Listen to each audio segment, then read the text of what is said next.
Yes, good evening, everybody. This is Dimitris Kairidis. I'm a member of the Greek Parliament and a professor of international politics in Athens, Greece. But I have been involved since the start with the Thessaloniki International Symposium in World Affairs as a founding director of the Navarino Network, one of the co-organizers of our event. This is the Symposium of the Cultural Society of Entrepreneurs of Northern Greece in Thessaloniki, with the great support of the Adenauer Stiftung and other organizations. I will mention them later. We are delighted that we have managed to overcome all the difficulties of this year with the COVID pandemic, and that we have managed to be okay with our annual appointment in the fall of every year. Since 2012, we have been able to host an international symposium that has to do with what is going on in the world and what are the predictions for the year to come, the world in 2021 this time. This is the 9th symposium. And we have put together a wonderful program of speakers from all over the world, Europe and the United States, starting today with a panel on the pandemic and what it means for the world, and continuing for the following 3 Mondays, the same time, 8:30 Greek time, on the economy, Turkey, and the 4th Industrial Revolution. You can find all the information about the symposium, including a beautiful agenda with the biographies of all the speakers and the program and all the relevant information on our website, which is www.thessalonikiSymposium.org. And of course, this is an event that is broadcasted live through a number of channels, the site, the Cultural Society site, the Navarino Network, and CAS website, and of course the Facebook, YouTube, etc., etc. I want to start with the welcoming remarks of our 3 great guests. I will pass the floor now to the mayor of Thessaloniki, Konstantinos Zervas, a dear friend from a town that has been through a lot recently, and the pandemic. Konstantinos has been with us from the very start. He was a deputy mayor back in 2012 when we started these meetings on the centenary of Thessaloniki's liberation from the Ottoman Empire back in 1912. Konstantinos, welcome. Thank you very much for your support and the support of TV and FM 100, the municipal television and radio station of the city. The floor is yours.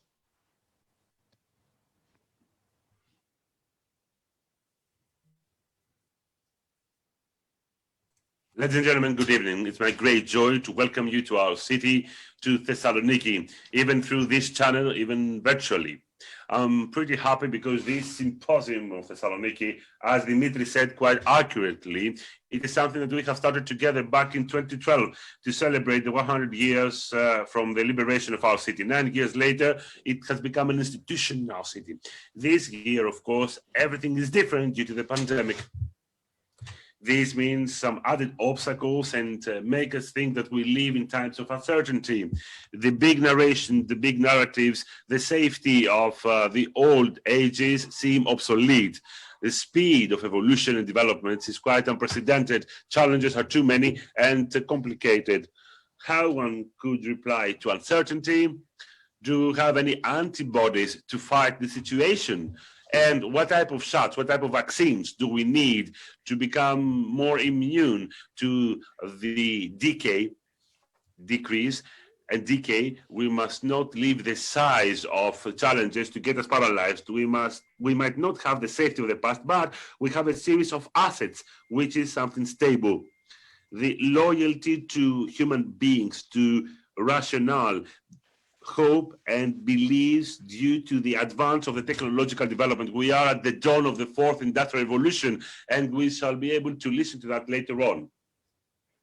Loyalty and stable preference to democratic institutions vis-a-vis totalitarianism and against the very attractive populism that has become a turmoil during the last 10 years, not just in our country, but worldwide. There might be challenges at the world scale, but still we in Thessaloniki, we are here to give local battles. We're taking care of our neighborhoods, of our city and our country. It's quite important to create some certainties of safety. I'm pretty certain that Thessaloniki needs infrastructure.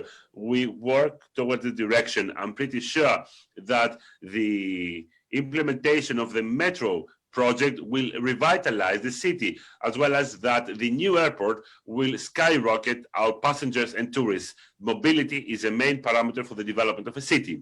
I'm pretty sure that advancing into the digital transformation of Thessaloniki into a smart city that is, with a quick pace, we shall reply to a series of problems daily, and we shall improve the quality of life for our city. That is why Cisco chose Thessaloniki for the creation of a digital transformation center. Only 15 other metropolises in the world host these centers. Singapore, Milan, Paris, Dubai are some cities that host relevant centers. I'm pretty sure that urban regeneration investments that are planned in the city will benefit our city, and thus we can echo to the urban environment all our aspirations, and are pretty much sure that the implementation of all these projects may make Thessaloniki a second national development hub.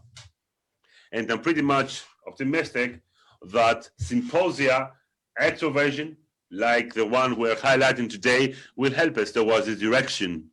Our own recipe here from Thessaloniki is simple.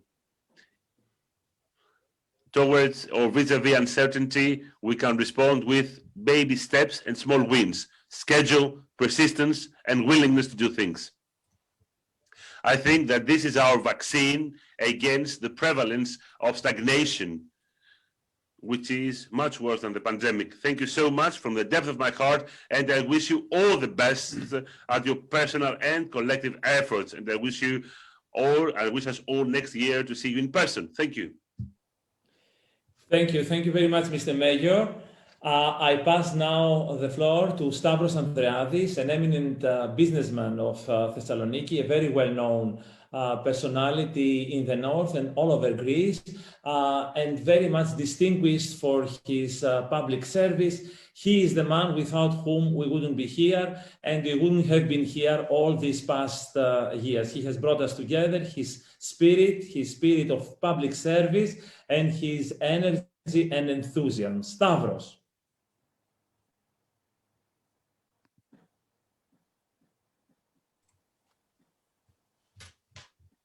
Hello, it's my great joy to be here for the beginning of this 9th symposium. I know that hardship that we're all facing make us be present online. I think that our dialogue is going to be equally vivid and useful for this symposium. Of course, it is true at the same time that right now we lack the atmosphere of the 8 previous ages, the Olympian theater, the youth, the freshness that exists in the atmosphere. Yet, we shall overcome. This virtual event, besides here, I would like to thank deeply Mr. Dimitris Kairidis, who is the soul of this effort, brings us together with people who are eminent personalities. I would like to thank them deeply because they have the time to be with us, and possibly otherwise we wouldn't have the chance to see them live. All 4 subjects, dear friends, all subjects chosen are critical, I would say, interesting at this time, as we can see a world that changes, as we can see relationship of people that become different. We can see fear, the fear of death, I would say. This fear is here and replaces calmness and replaces a serenity that we had in the past, believing that the gift of life was taken for granted. This is no valid these days. I believe that we shall listen to very interesting things. From the very first time, we said that this symposium paves the way, opens a window to the world. So this is the window that we have now opened to this year's world. Let us see what is outside that window, and let us draw our conclusions by positioning ourselves in this phenomena that we are all living through. Thank you very much, Dimitris. I believe that we shall listen to very interesting things. Thank you. Thank you, Stavros. And I now come to our third guest to give us the welcoming. Henry Bonner is the director of the Adenauer Stiftung office here in Athens for Greece and Cyprus.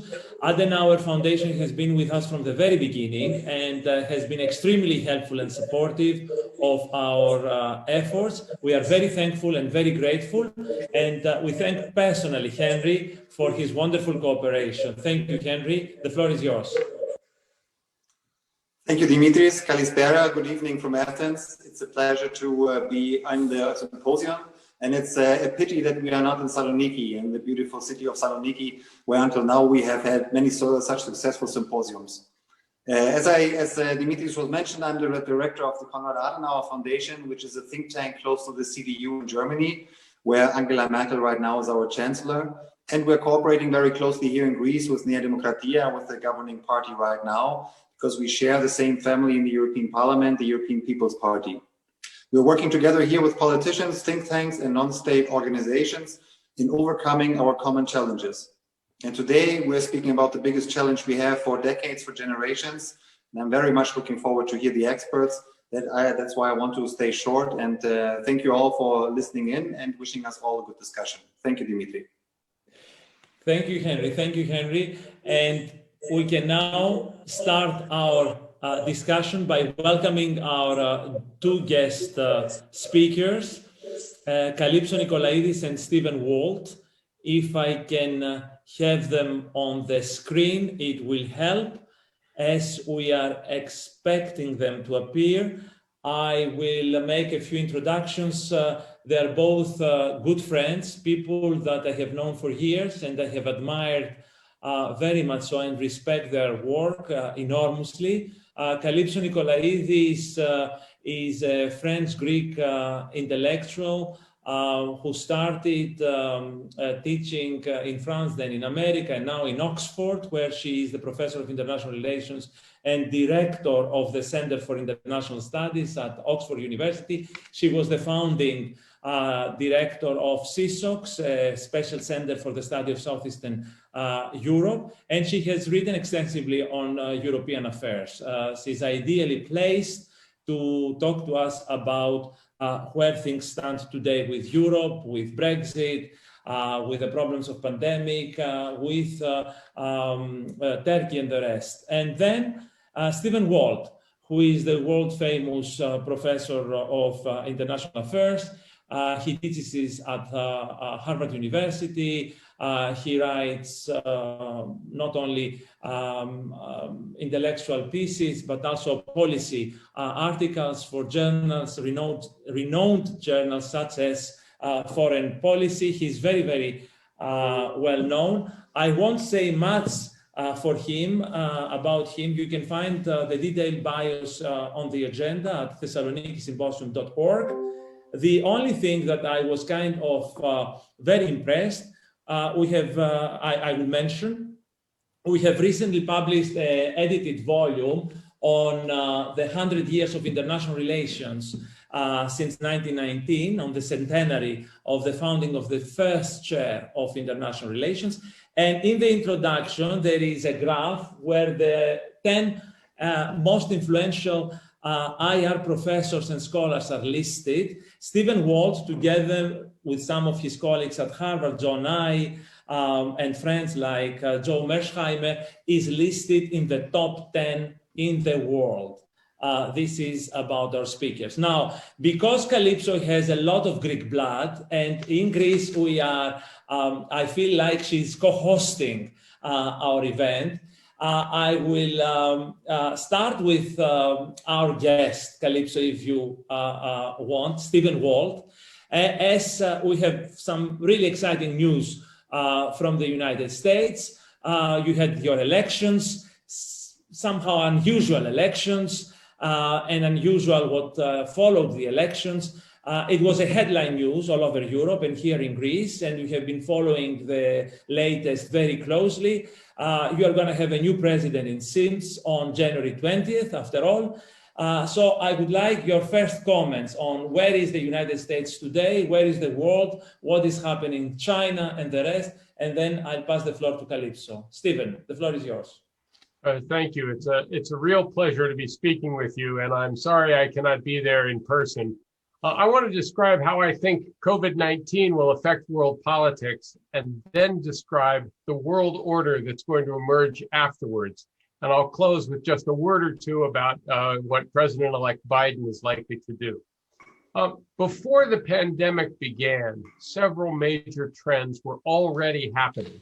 The world was no longer unipolar. We were returning back to a multipolar world with the rise of China, the recovery of Russia, and some of the mistakes the United States had made, especially in the Middle East. The world was already becoming less open due to a broad backlash against globalization. And you see this in the trade wars under President Trump, in the Brexit decision, and the populist opposition to immigration and refugees in many parts of the world. The world was also becoming less free. Democracy was in retreat in Russia, in Turkey, in Poland, in Hungary, in Brazil, and many other places. Some might even argue in the United States. And finally, the balance of wealth and power was shifting from the West toward the East. The United States and its European allies were still stronger overall, but Asia was catching up, becoming stronger and richer over time. COVID-19, the pandemic, has accelerated all of those developments. American prestige has suffered because we didn't handle the pandemic particularly well. China didn't handle it well at the start, but now has it under control and its economy is reviving. The world is even less open today. International travel has decreased by 70%. The world economy is in recession. The US and Chinese economies are decoupling, and firms are stepping away from tightly integrated supply chains. The world has also become less free. Governments everywhere have imposed restrictions on their citizens to deal with the pandemic, lockdowns, testing, tracing, greater control over the economy. And I believe some of those controls will not be fully relaxed after the pandemic is over. So COVID-19 has accelerated a set of trends that were already underway, leading to a world less open, less free than it would have been otherwise. So what's the world going to be like when the pandemic's over? Well, it's not going to alter the basic nature of world politics. Nation states will still be the basic building block, and countries will continue to both compete and cooperate. The defining feature of the future world order will be the between the United States and China. This will be a competition for military advantage, for superiority in advanced technology like 5G and artificial intelligence, and efforts by both countries to expand their influence, especially in Asia, but also in other parts of the world. Europe will still be seen as a valuable American partner, but it's going to get less attention than it used to because the United States will be focusing more attention on Asia. The United States is also likely to expect its European allies to support it vis-a-vis China. It's not going to be possible for Europe to stay neutral and continue to rely on American protection. And the latest EU plan for transatlantic cooperation that just got publicized this week suggests that Europeans understand this. The United States will try to disengage from the Middle East, but it will face enormous pressure from Saudi Arabia, Israel, the Gulf states, and Egypt to continue to confront Iran. And staying out of trouble in the Middle East will be a major challenge for the Biden administration. That's where I want to end. I want to suggest there may be a bit more continuity than you might think between Biden and Trump. The style of American diplomacy will be very different, more professional, more disciplined, more businesslike. But Biden will still confront China the same way Trump has. He will still be trying to change trade relations with a number of countries. He will still be trying to withdraw from the Middle East, and he will still be pushing Europe to do more to defend itself. But there are two ways this is going to be different. First, Biden will pursue all of those goals in partnership with America's allies, and especially our fellow democracies, instead of trying to do it unilaterally. And second, he will go back to some of the multilateral agreements that Trump abandoned, most notably the Paris Climate Accords, and I believe also the nuclear deal with Iran.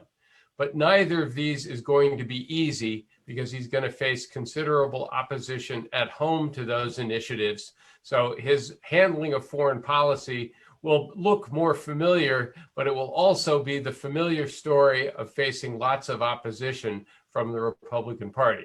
I'll stop there and look forward to hearing what Kalypso has to say. Thank you. Thank you, Professor Walt. And now, Kalypso Nicolaϊdis, a good friend, someone who comes from Greece and comes to Greece a lot, who has been following European politics very, very closely. She was a member of the Wise Men EU committee back in the late 2000s with under Felipe González, if I remember correctly. And she has written extensively on matters that we are all very much interested in. Kalypso, the floor is yours. Well, thank you, Dimitri, and what a pleasure to join you and Steve, old Harvard colleagues, tonight, virtually in Thessaloniki. As you know, and as Mayor Zervas and Mr. Andreadis and Mr. Bonner know and should know, Thessaloniki is a city very, very close to my heart. And indeed, when I was in Greece this summer, I was very proud to experience the way in which our country has been a beacon for this pandemic.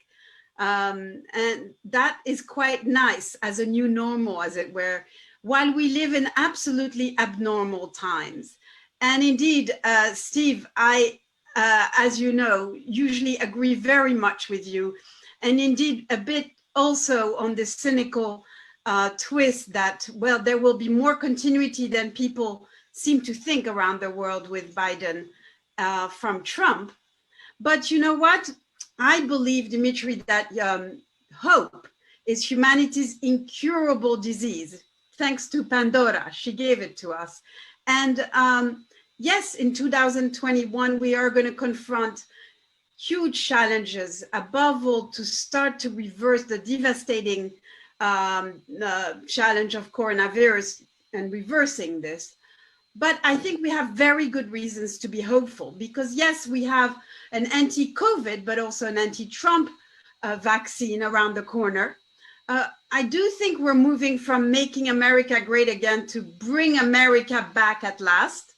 And there's much talk, of course, that this is a reset. Yes, it's a great accelerator, as Steve said, but also a reset. We are talking, if not doing, more ethical capitalism, virtual democracy, more internationalism. So the question for me, Dimitri, is as we have our conversation, and as you and I always like to say in our good old days to our students, is not whether A will happen or B will happen, but under what conditions? What is the test? How will we know? And indeed, all of these games are interrelated between what is happening globally in Europe, transatlantic, and in our corner of the world in Greece and the East Med, which is attracting so much attention these days, attentions we would prefer not to have. So let me suggest in these few minutes that we need to watch three shifts, three places. The first is the relationship between politics, domestic politics, and geopolitics. Because what Trump has done for us is he has amplified domestic polarization in politics, but also geopolitical polarization with his befriending of autocrats around the world. And those two things mirror each other. So with COVID, we need to ask, how will they continue to relate to each other? And one interesting test for me, Dimitri, I was talking about Greece and the pandemic. You're asking us about the pandemic. I think a big difference between countries around the world is between those who have been committed to what we can call the politics of war. Politics of war and the theater of war. Pandemic is a theater of war, domestically, globally. And those who are speaking more the language of theater of care. I know you just we're having a dialogue with Angela Merkel. Well, she's much more of the politics of care type, and that's just like Greece. And this will make a difference between countries, but there's much more to say on the relationship between those two fronts, politics and geopolitics. But moving on, the second front, which is going to be, of course, fascinating and important, is to ask whether we are moving back.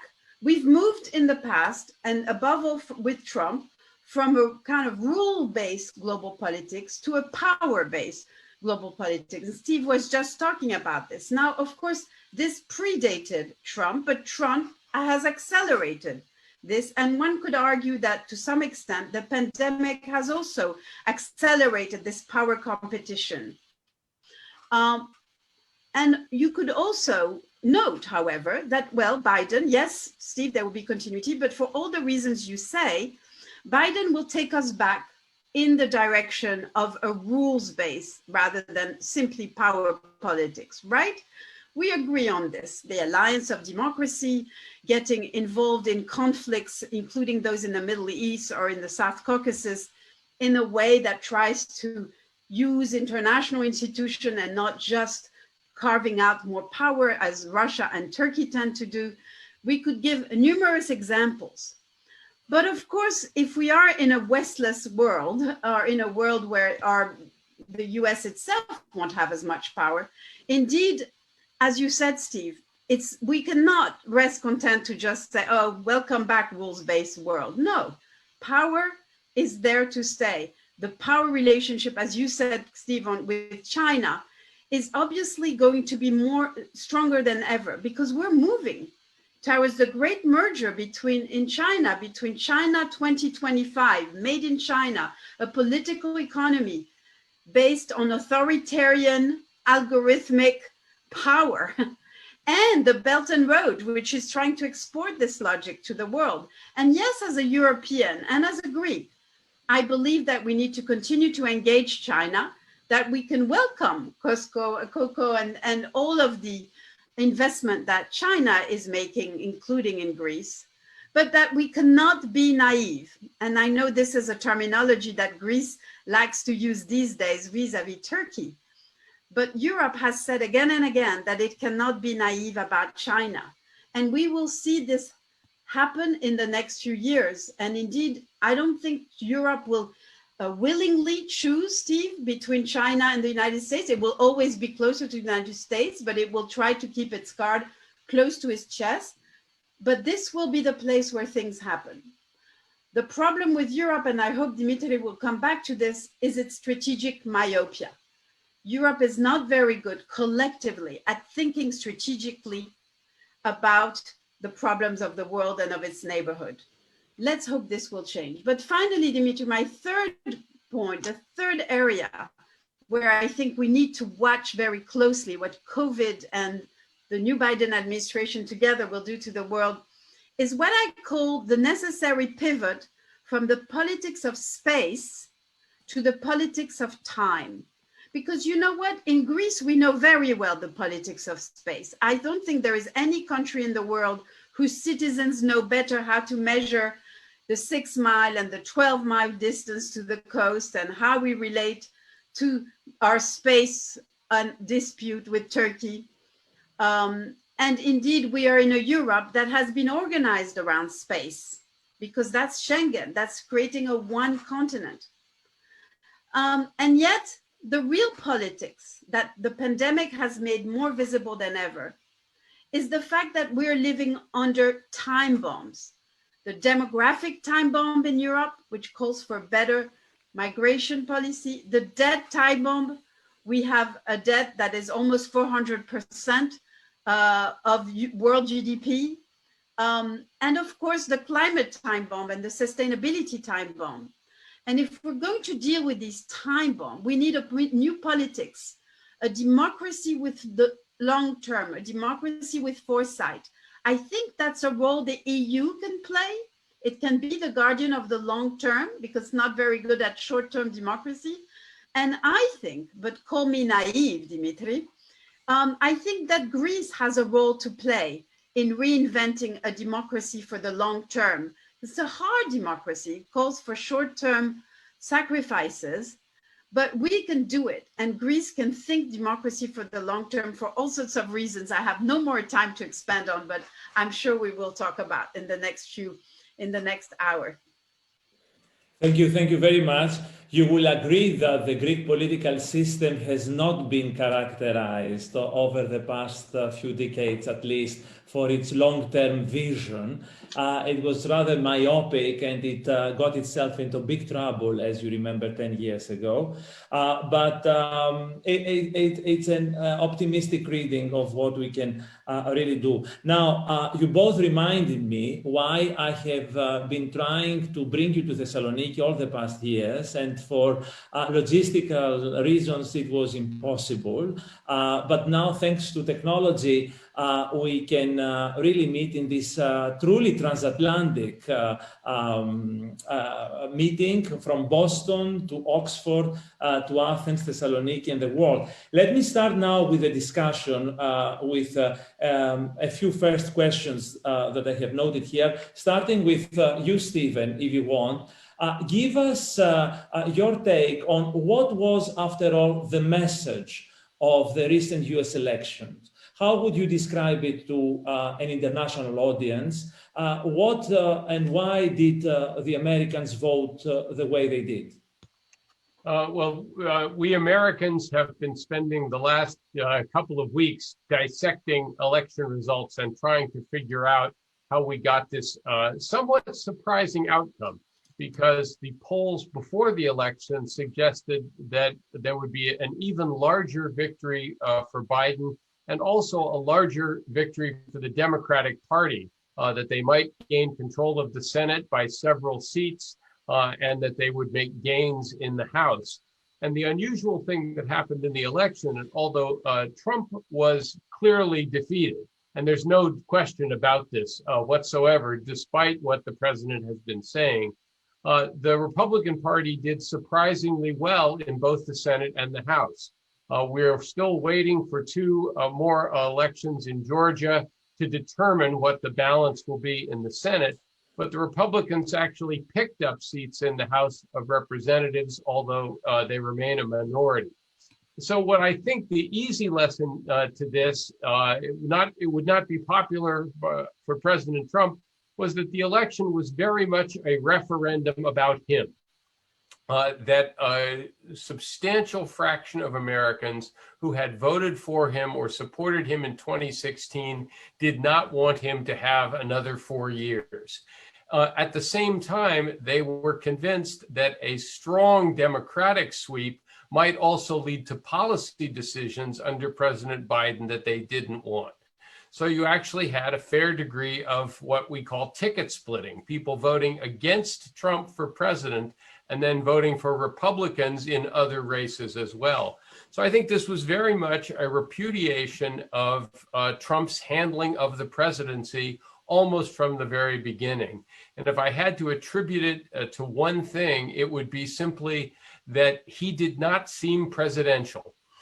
He seemed undisciplined, dishonest, capricious, could not staff his own administration, kept firing people, kept having people leave office, and Americans were exhausted by this president and wanted to see him go. At the same time, they were not willing to fully embrace the Democratic Party agenda.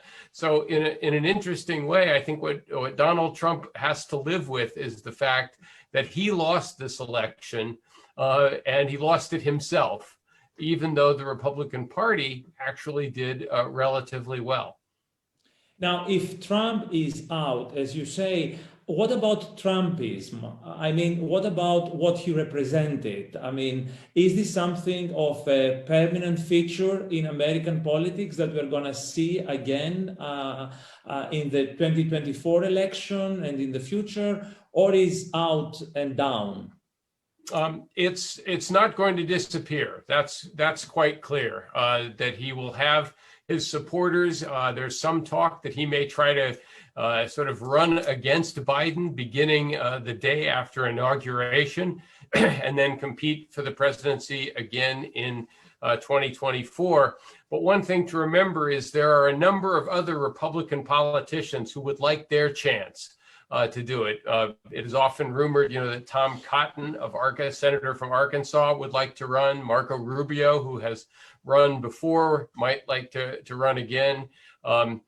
Secretary of State Mike Pompeo is reputed to have presidential ambitions as well. And none of those people are going to want to sit and wait for 4 years and let Donald Trump have another shot at things. So I think there's going to be a fight for political power even within the Republican Party. And their big decision is, do they continue to follow the model they have followed in previous years, essentially trying to not to reach out to other Americans, but very much to motivate their own base, a sort of older, predominantly white, predominantly middle-class base, and really get them energized? Or do they do what some younger Republicans have been recommending, which is to move away from that model and start trying to reach out to more people in the middle, to more people who are moderates? Under Trump, I don't think that's possible. But under some of the others, you could imagine a Republican emerging that tries to have a broader coalition or broader base of support. Last point I would make is that much of this is going to depend on how the Biden administration handles the first year or so they're in office. And my belief is if they can get a vaccine rolled out and distributed to the United States so that normal life resumes within 6 or 7 months, and if that then begins an economic recovery, as is very likely, then I think the Biden administration will be in very good shape. They'll have a lot of positive support. They will be seen as competent, as a great relief from the chaos of the Trump administration. If they do that poorly, by contrast, then they're going to be in real trouble and they may have real trouble recovering from it.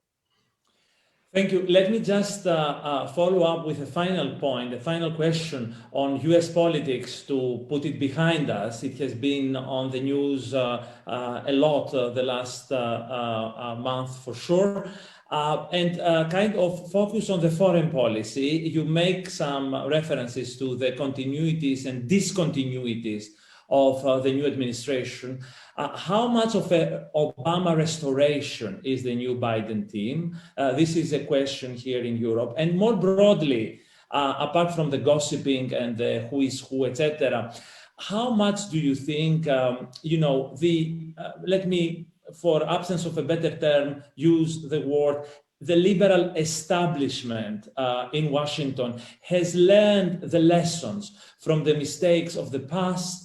I'm referring to, the hawkishness, whatever, you name it, and is determined not to repeat them today. How optimistic you are? It's a perfect question. There's no question that they're bringing the Obama team back. They're getting the Obama band back together. These are all people who served in previous administrations. They have a lot of experience. They like each other. They get along well with each other. It's a very coherent team. And thus far, there's no one sort of outside the foreign policy mainstream. They like our alliances. They like democracy. They like free trade. They like, within certain parameters, they believe in human rights in ways that the Trump administration did. So this is a very familiar, no surprises, mainstream conventional group. The question you ask is exactly the right one, and only time will tell. To what extent did they learn from the mistakes that were made under the Obama administration? Have they learned that intervening in a place like Libya only makes things worse? Have they learned that trying to do social engineering in a place like Afghanistan or Syria isn't likely to work particularly well? And even if you've learned that lesson, can you resist the temptation to try and do something when some unexpected event happens in some part of the world? Can you resist it when an ally says they are losing confidence in your pledges and they want more support, and you don't think they deserve more support? Things like that. That's when we're going to discover how much they've really learned. I think the one place where it is clear that the Biden administration will differ from Obama and Bush and Clinton before them is the commitment to what I would call hyper-globalization, the commitment to sort of letting markets determine everything in terms of international trade and finance, trying to lower barriers in lots of ways. They've made it clear, I think, throughout the campaign that although they still believe in free trade, they do not believe that can be done in quite as rapid or enthusiastic a fashion as it was done in the past. That countries have to be protected, workers have to be protected from some of the pressures of international competition. That's the one place where I expect them to be different. But on the rest of it, I don't have enough confidence to believe they've really learned their lesson. So I'll be interested to see if they can be more restrained than they were in the past. Thank you, Stephen. Let me now pass to Kalypso and ask Kalypso, since you are talking to us from Britain, what is still the United Kingdom of Great Britain and Northern Ireland, a question about Brexit. If we are done with too much drama we had in Washington, it seems that Britain has been producing its own big drama the last few years. And I wonder if we are heading for a crescendo by the end of the year when officially the UK is out. What is your take? What is your prediction? What do you think about Brexit? Well, Dimitri, you're absolutely right that Britain has been very generous in producing drama, and it has gone all the way. While in Greece, we've talked so much about Brexit, they've done it. And indeed, in this country, it feels, where I'm speaking from in Oxford, we are reminded of this all the time. Britain is out. And in the mindset, it's very important because everything Steve was talking about here is echoed by, where will global Britain, the phrase that is preferred by this government, fall in these calculations. And while many repeat that, well, the best way for Britain to keep influence is still influence in Washington is to, first of all, ensure a deal. They're not convinced. But you ask me where you think we will fall. I have predicted from the beginning that there will be a deal. Why? Because, I'm a very hardcore realist about these issues. There are structural economic interests on both sides to reach a deal. Britain is expected to lose 5% of GDP in a steady state from Brexit, but with no deal Brexit, it's 7 to 8% from its own government evaluation. So the structure is there. All the economics actors are saying it. The idea of queues and in Kent and all the rest of it, lorries and paying tariffs on imported goods, it's not a nice thought. But of course, the question is whether the red lines that are defined by politics could prevail, probably by accident, because each side stubbornly sticks to them. And there are two kinds of issues that we're still discussing, and I believe will be resolved in the mid-December in the next European Council, probably with a phone call or a series of phone calls between Macron and Boris Johnson. There are the issues that are linked to the fact that they're stakeholders. Fishing is the biggest example, very, very small, 0.1% of GDP, but they're important electoral levers in both sides. And of course, for Macron, vis-à-vis Le Pen, vis-à-vis the right wing, there are important challenges there. So they cannot be seen to make compromise. And what will happen there is the classic thing, we know it in Greece, kicking the can down the road. The Brits are going to offer a gliding, very, very soft landing, and we will revisit in 4 years' time. But most importantly, the other kind of issues is something, of course, Greece also cares about, so-called level playing field, or the idea that Europe is scared, worried, let's put it that way, with unfair competition, because Britain refuses, in the name of sovereignty, to commit to ratcheting, to continue to improve its standards in parallel to the EU. The EU has become realistic. It's not asking for cut and paste, copying EU standards, but it says we should continue to have similar standard on environment, labor, and subsidies and competition law. And well, you know, I think that the EU is both right and wrong in this. It's right because you don't want unfair competition. You want to show the world that in Europe, we don't have unfair competition when you want to tell China not to subsidize irresponsibly. But on the other hand, it is also partially wrong because you know what? Britain is not going to lower its environmental standard. It's going to preside over COP26 next year. It's going to not have enough money to subsidize its industry without control. So I think here again, to a great extent, there is a place for the rest of the EU and the UK to land and to really kind of set the floor for the future relationship, which will still need to be negotiated in the next few years. So we won't be done by January 1st, Dimitri. Thank you. Thank you. You mentioned Macron, and I want now to turn to the country where you were born and raised, a country that we Greeks always loved, but has become particularly popular here in Greece recently, especially France and especially its president Emmanuel Macron. And you refer to geostrategic Europe, a Europe with a voice, and this seems to be the French vision, the Macron vision. I would like you to help us decipher the French code and understand what is happening in France today. Where does France stand vis-a-vis Germany, vis-a-vis this geostrategic Europe, vis-a-vis its role in the near abroad of Europe, in the Mediterranean and in the East? France. These days, it's not bad to be Franco-Greek, I have to say. Our two countries are definitely working together vis-a-vis Turkey. I think France and Macron has wanted to play a leadership role for Europe.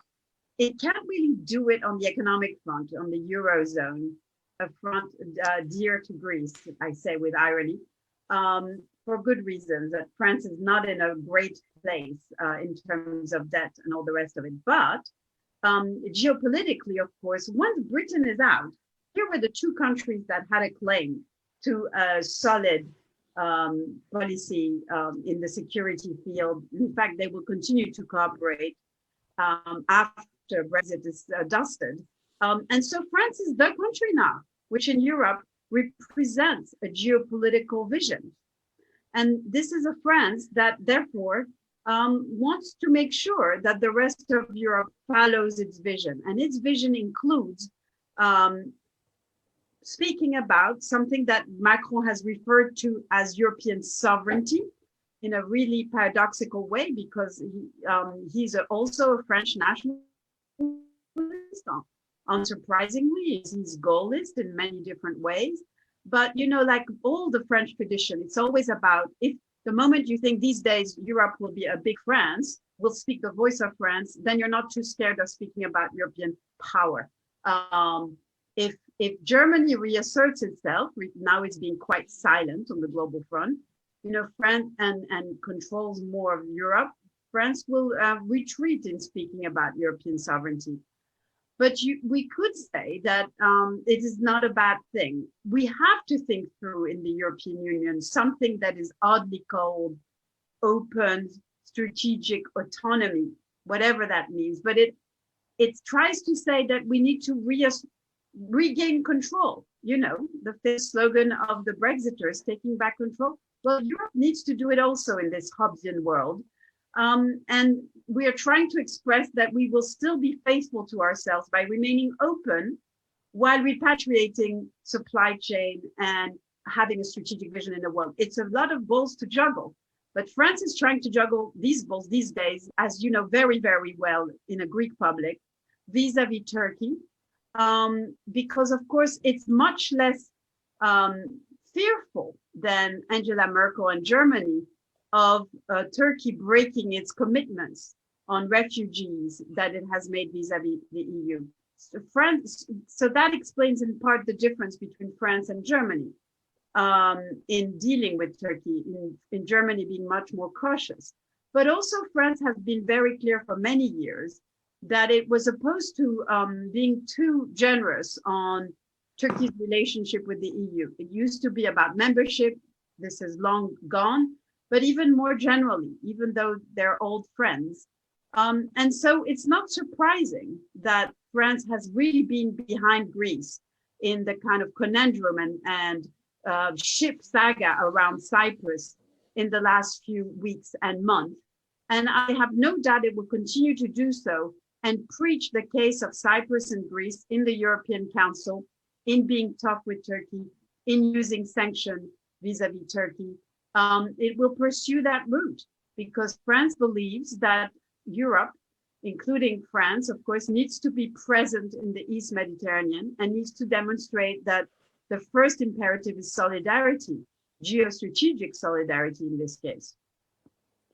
Thank you, Kalypso. I will come back to Turkey and the Middle East at the last part of our discussion, but thank you for these first comments, which are very true as far as Merkel is concerned. In our discussion this morning, me representing the Greek Parliament, she being the president of the EU for this semester, after castigating Turkey mildly, she did not fail to mention how grateful she is, and we all should be, for Turkey's handling of 3 million plus refugees from Syria. So this refugee issue is very big on her mind, for sure, in a way that it is not for Macron. Let me go back to Stephen now.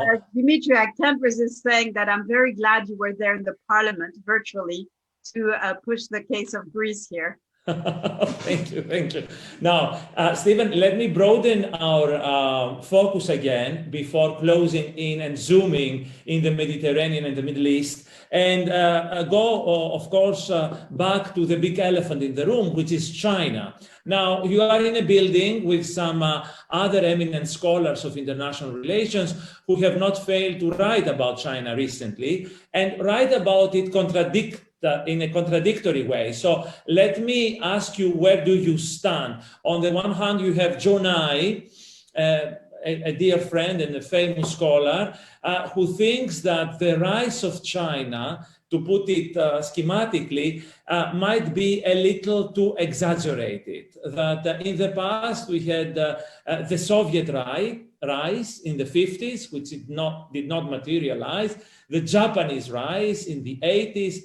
We know where Japan is today, and that China at some point it will level off. And then, of course, you have Graham Allison with his book on Thucydides' trap, which you have just recently translated into Greek, who is very alarmist about the rise of China. How big is that rise? Let's put it measure it before I ask you how to deal with it. What is your position? I would probably, at the risk of seeming like I'm compromising, I might put myself somewhere in between the two. There's no question that China's rise is extraordinary. In 1978, the per capita income of China was roughly $150 a year, per person, and now it's well over $10,000 a year. That's still substantially lower than the United States, most of Europe, in terms of per capita income.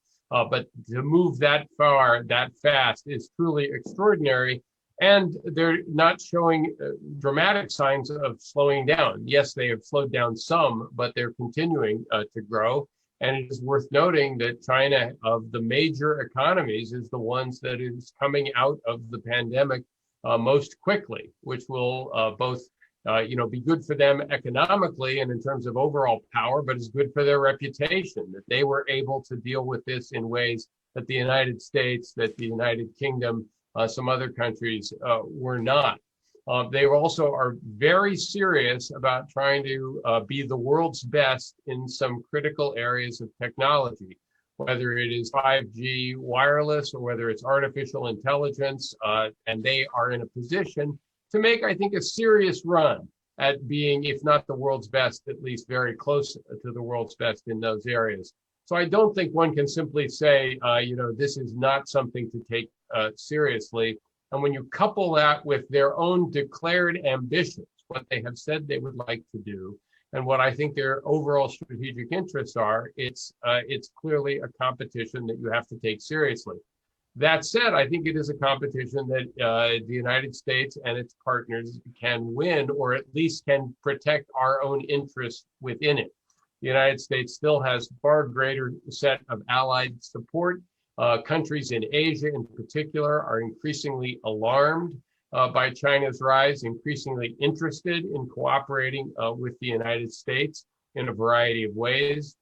You see diplomatic arrangements like the so-called Quad of India, Australia, Japan, and the United States taking on more substance as well. And I think that process is likely to continue and may very well succeed.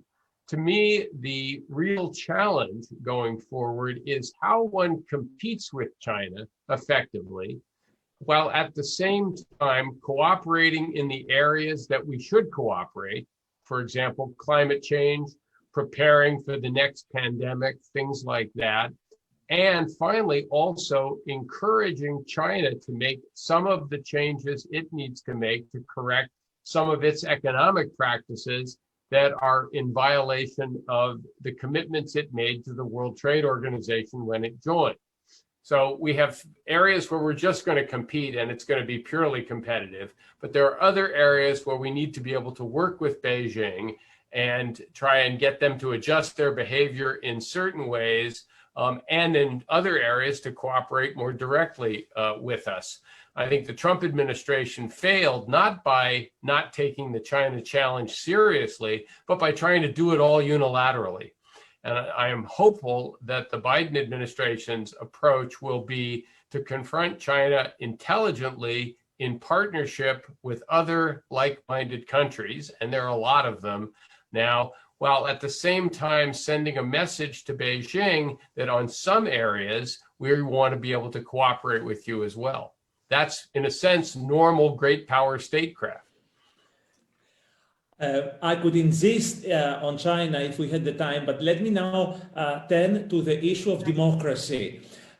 We all know that America, throughout the Cold War and after '89 even more, preached democracy, but acted in a much more realistic way. I wonder how worried should autocrats be friends and allies of the United States, and I'm referring specifically to the Saudi prince, MSB, or to Al-Sisi in Egypt, or even to Modi. You refer to India, and obviously the big autocrat, Tayyip Erdogan, as Biden himself called him before the elections. So is there going to be a democratic agenda in the foreign policy of the United States, or is it just rhetoric? I think, I'm sorry to say, I think it's going to be mostly rhetoric, but not entirely. Certainly, someone like Mohammed bin Salman is not going to get the blank check that he effectively got in the administration, where autocrats, and not just MBS, but autocrats elsewhere, were largely given a free pass, if not even actively supported. So Trump was, very popular in Poland, which has been moving in an illiberal direction. Very popular with Viktor Orban in Hungary. Very popular with Bolsonaro in Brazil. A series of populist leaders, whether democratically elected or not, clearly not strongly committed to sort of traditional democratic norms. And I would even add Prime Minister Modi in India, who's again democratically elected, but has adopted some policies that are not consistent with sort of traditional liberal values. The free pass that all of them got under Trump is probably going to be over. But then, having said that, how far will the Biden administration be willing to push it? Are they really going to put pressure on Mohammed bin Salman to end the war in Yemen? Are they going to cut off all military support for Saudi Arabia? I rather doubt that. And the critical test will be when Biden forms the so-called Summit of Democracies that he has said he wants to organize in the first 6 months that he's president. Who does he invite? Right. So it's obvious he would invite Greece, he would invite Great Britain, he would invite France, he would invite Germany, he would invite Japan. But what about some of the other ones as well? Does he invite Poland, Hungary, Turkey, India, etc., Israel for that matter? All of them democratic in some sense, but all of them with significant liabilities as democratic states. If the guest list is big, that suggests it's mostly rhetoric. If the guest list is very small, that suggests that they're really taking those liberal values very seriously. Thank you. Kalypso, let's go back to Europe, where yes, of course. Just to react, first of all, on China, to take this, many of us have Steve's balanced stance, but I think we need to kind of stress the bigger story of technology, not just 5G, but the race between the United States and China on the quantum computing, on big data, on how this will fuel the surveillance state in China, and who gets there first will be very, very important. Will dwarf many of the issues we're talking about today. And in this picture, we can ask as Europeans, Steve, you were saying, well, Biden, will there be transatlantic alliance vis-a-vis China? And of course, Europe will hesitate to go all the way. Europe will try to continue to be much more balanced. But it's important for us in Europe to stress that we remain divided, but in a different way vis-a-vis China. For many, many years, the divide in Europe was that the southern countries like Greece were wary about China. China was competing with them, but the northern countries were resisting moving. But now, of course, this has kind of been reversed. And the South, we see Greece with, and the 17+1 group is East Central Europe, and the South want to work with China, but the North of Europe wants to be tougher. And so it's kind of a reversal of alliances in Europe. And this politics, what I wonder about, Steve, I don't know, but how the Biden administration will kind of play into that, into those divisions in Europe. That will be very important to watch. And, and on democracy, yes, absolutely. We will have a big test in the Middle East. But I think it's not just a matter of idealism or supportive democracy in general, that we can, trust Biden to have this commitment, even if he'll have a lot of pushback from arms sales, etc.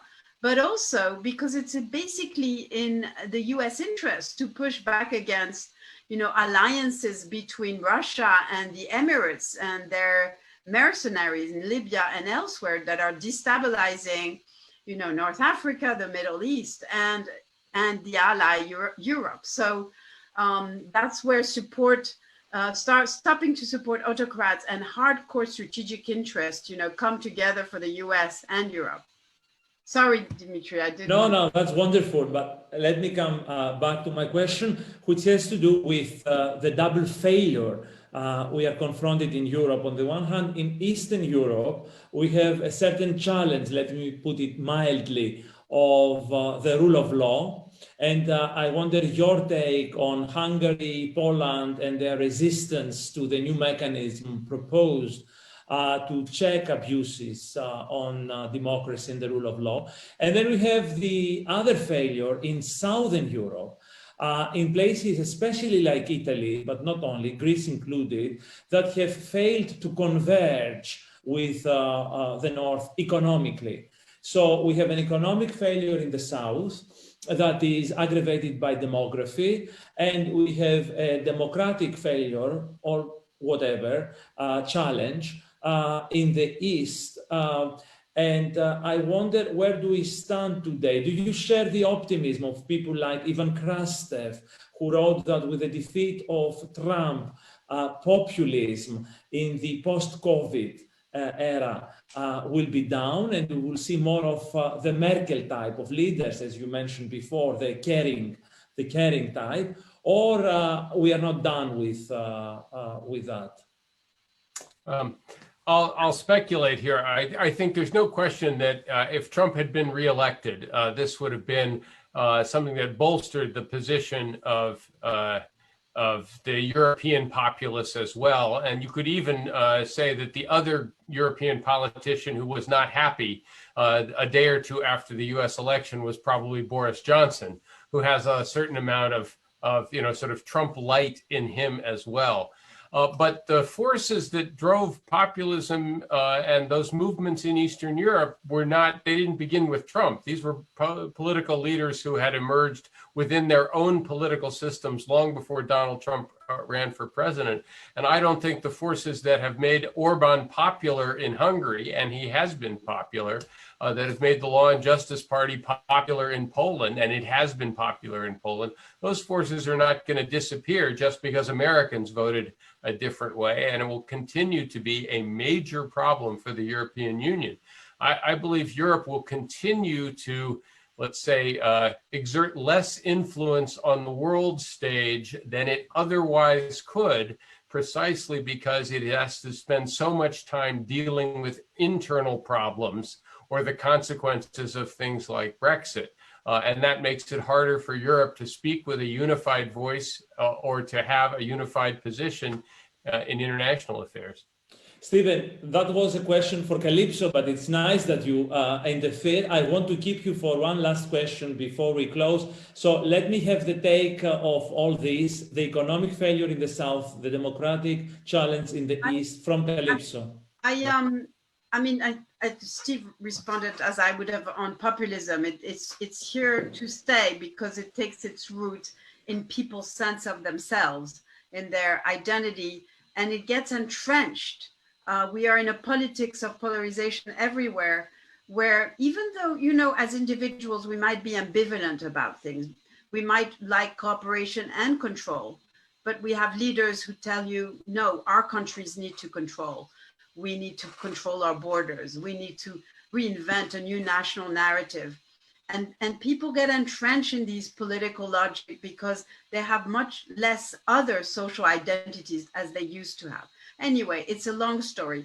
How the EU then addresses issues and does not overreach becomes very important for how likely populism continues to be.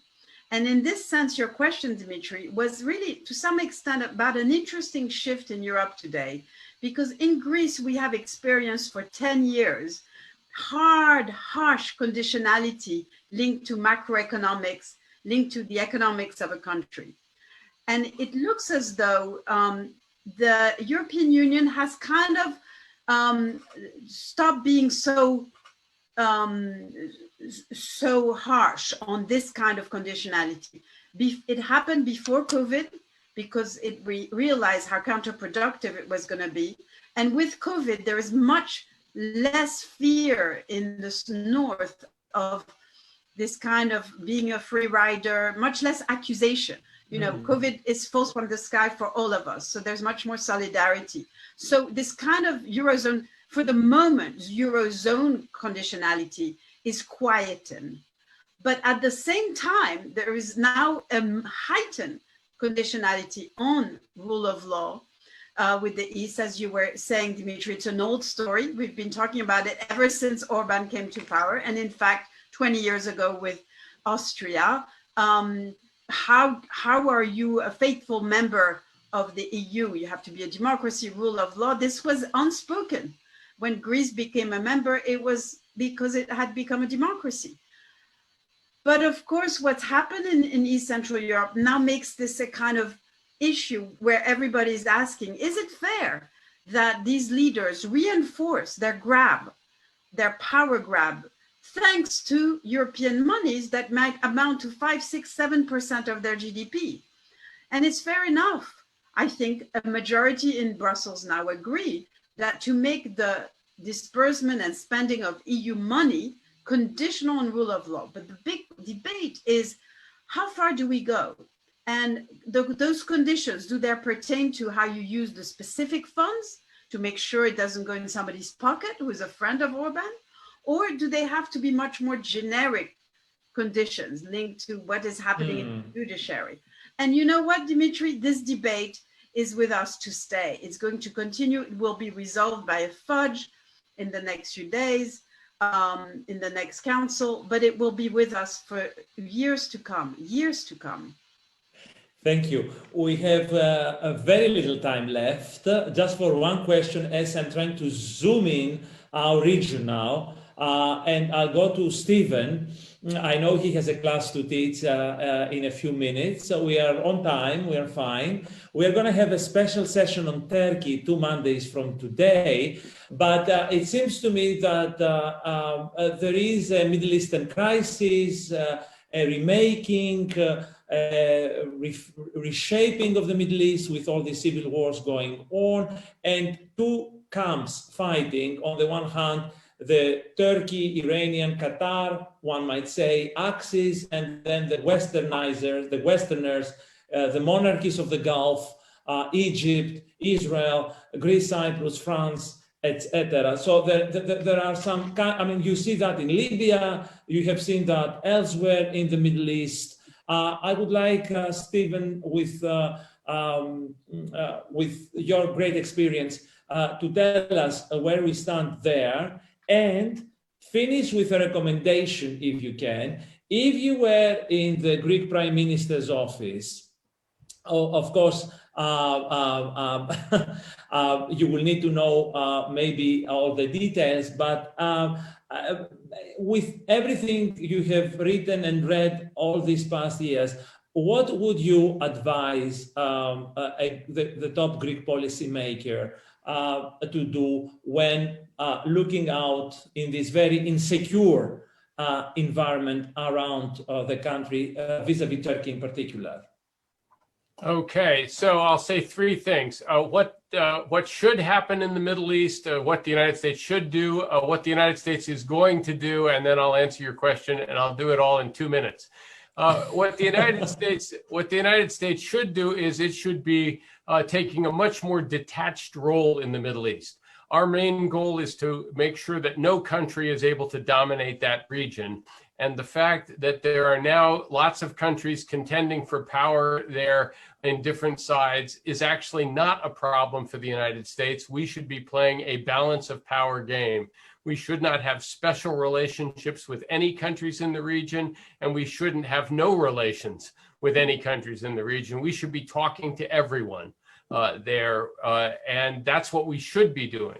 What we will do, of course, is we will continue to support the traditional set of allies we have had there, Israel, Saudi Arabia, Egypt, the Gulf states, because these states are all very influential in Washington, D.C. And so we have a completely distorted understanding of what our real interests are in the region. The advice I would give to Greece... You have written a famous, controversially famous book on that. But to be clear, it is not just the Israel lobby. There are other groups working through think tanks as well. So it's obviously, which was a courageous book. Agree or disagree, it was a courageous book. I followed the whole story when I was there. Let me just tell you that I'm the head of the Israeli Friendship Committee in the Greek Parliament. So I take the word very seriously. Good. So the advice I would give to the Greek Prime Minister is very general, and that is to say that if you are a country like Greece, you need friends. And it's very important for Greece to remain on good terms with as many countries as possible given the challenges that Greece faces. That involves first maintaining very active and close diplomatic ties with all of its European Union partners, continuing to cultivate the relationship with the United States, which has generally been a warm and close one. But, you know, if there's one thing that political realism, which you could argue maybe began in Greece with some of the writers long ago, that, you know, when you're a relatively small state, it's very hard to go it alone, and therefore you need friends. Thank you, Stephen. Kalypso, you have the last word. Well, I mean, Turkey, East Med, the Middle East, Greece. Who could disagree with Steve?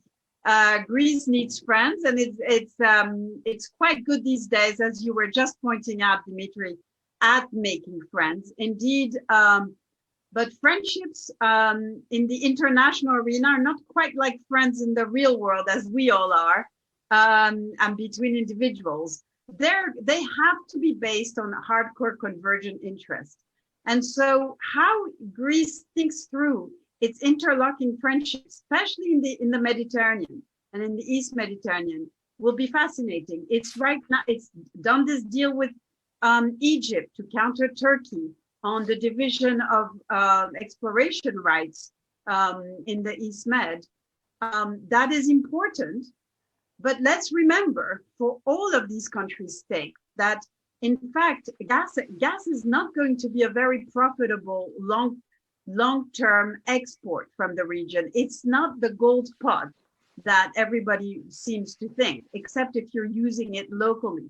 So we have the irony of Greece building these alliances, but on the basis of a tension with Turkey and tension in the region, and Syria, we're going to come back into this picture, where the underlying struggle, because they're always underpinned by economics. In the old times, it was oil, energy, politics is critical.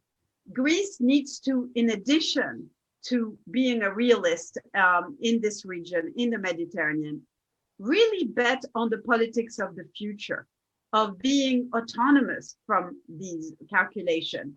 Greece can really be a leader in renewable energy, whether it's wind or sun. That will do more for Greece geopolitically than all the kind of gas exploration. I'm not saying Greece should give up, of course, on defending Cyprus and its economic zone. I'm not saying Greece should not resist Turkey's provocation in the region, but Greece should actually calm down the atmosphere. It has more stake in doing that than many other countries because it's at the center of these various fronts, Mediterranean, the East, and the Caucasus. We haven't even talked about Nagorno-Karabakh and the whole proxy games that Russia and Turkey are playing. So Greece needs to be more autonomous and push back against this geopolitics of fear and try to spell out some sort of geopolitics of hope in the region. So this is me perhaps being naive, but based on hardcore economic calculations. So this is my wish for the future of Greece, being a leader in the new politics of the 21st century. Thank you. Thank you. We will look at this matter next week with our economists in the panel. Nicholas Vetas is co-chairing the reform committee that the Prime Minister has put together for the post-COVID developmental trajectory of Greece, together with Daniel Gross, a good acquaintance of yours from CEPS in Brussels. So let me thank you both very, very much for this wonderful discussion. Very, very productive. It has been followed by thousands here in Greece and abroad. It has been videotaped and will be available online for the generations to come. Let me wish you good luck and hope to be able to welcome you live in Thessaloniki in some more of future meetings in 21, 22, 23. I'm sure we will have a lot to talk about. Let me thank all the sponsors and friends who made this possible. I'm referring to the individuals from Pantelis, Vicky, George, Angelos, Lola, Lefteris, and all these wonderful people who have put together this organization, and obviously the Cultural Society of Entrepreneurs of Northern Greece, Adenauer Foundation, Affixis, and the American College of Thessaloniki, our media sponsors in the city of Thessaloniki and Kathimerini here in Athens. And let's renew our meeting for next Monday, December the 7th at 8:30, live again, to talk about the global recession and the Greek economy, the fiscal pressures, the developmental challenges that we will face in the post-COVID world. Thank you very much, Steve. Thank you very much, Kalypso. Have a very good day. Bye. Thank you. Bye-bye.